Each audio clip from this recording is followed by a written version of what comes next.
tenim aquí el Dani Cortijo. Dani, un dia una mica inclement, no? Avui està fotut, sí.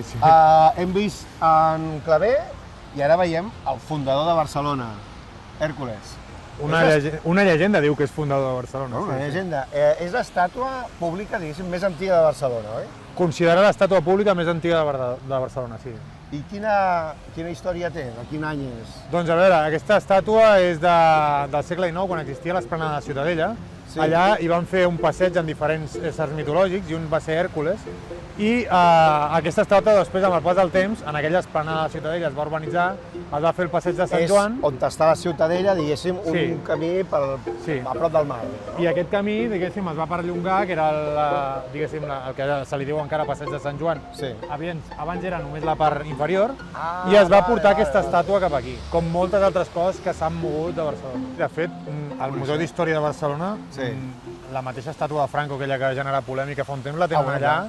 I hi ha moltes estàtues que s'han anat movent de lloc i fins i tot estàtues que han desaparegut. La mateixa plaça de Sant Felip Neri tenia un nen a dalt de la font que encara ningú sap on està. O sigui, les estàtues és una cosa que va apareixent. O sigui que a Barcelona les estàtues es mouen. Sí, es mouen, o les mouen o se les queden. O se les queden, no? Però és l'estàtua del fundador de Barcelona, dèiem. Sí, de fet, una de les teories mitològiques, perquè n'hi ha més d'una, és que Hèrcules va fundar la ciutat de Barcelona. La qüestió és que Hèrcules hi ha un moment en què va amb els argonautes. Això és una versió, diguéssim, barcelonina d'Hèrcules, Sí. I es perden quan van cap a Marsella. Una de les barques, la barca novena, que seria la barca nona, d'aquí ve el barca nona de nou, sí. De nou. Es perd una de les barques i Hèrcules diu, bueno, anem a buscar on està aquesta barca i comencen a retrocedir en la seva ruta perquè hi havia hagut una tempesta molt gran. Com avui, no? Sí, molt més gran. El dia que es va fundar Barcelona era una cosa així. Pitjor, encara. Vale, d'acord. Total, que acaben trobant que el vaixell aquell s'estava ballat i amb 4 fustes han muntat la primera acampada a Barcelona, diguéssim. Bueno, cosa que a Barcelona fer acampades al mig del carrer ja és normal, no? Pensem que som molt moderns, però no. Ja s'havia fet així. Doncs munten aquesta acampada i van dir, hòstia, aquest lloc és maco, no? I com Hèrcules, doncs, era Hèrcules, puja a la muntanya de Montjuïc, comença a arrencar pedres de Montjuïc i comença a fabricar allà la ciutat de Barcelona. I allà resulta que, clar, tu pots fabricar, jo em puc agafar i posar-me una casa on vulgui, però els terrenys tenen propietari en algun moment, no? I apareix el rei Túbal, que era el rei d'aquesta zona, val?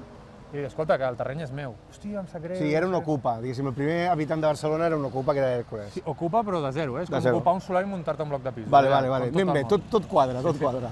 Total, que Hèrcules al final amb el Túbal aquest diu, hòstia, em sap greu, t'he muntat una ciutat, però una cosa, diu, mentre el temple estigui dedicat a mi, tu i jo som amics i ja està, no?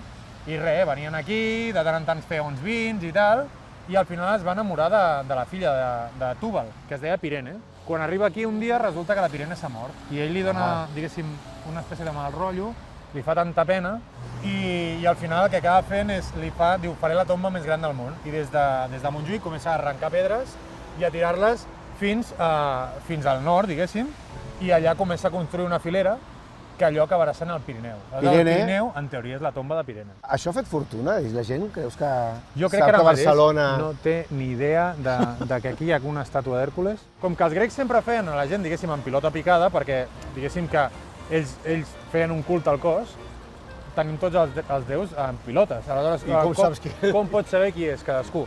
Doncs perquè hi ha uns atributs. En el cas d'Hèrcules, aquesta pell que porta per sobre és una pell del lleó de Nemea, que és una de les proves que ha de fer Hèrcules, de les 12 proves que ha de fer, és matar el lleó de Nemea. I per altra banda veiem que està recolzat a darrere amb una espècie de porra, com els bastos de les cartes, que aquesta és la clava, que és un dels símbols de... Que era la seva arma, diguéssim. Sí, diguéssim, la seva arma. Com a Polònia, que el conseller d'interior sempre porta la porra. Exacte, doncs era com el conseller d'interior dels grecs. Molt bé. I és la manera d'identificar-lo. Bueno, de totes maneres, és una estàtua artísticament una mica justeta, no? Regulera.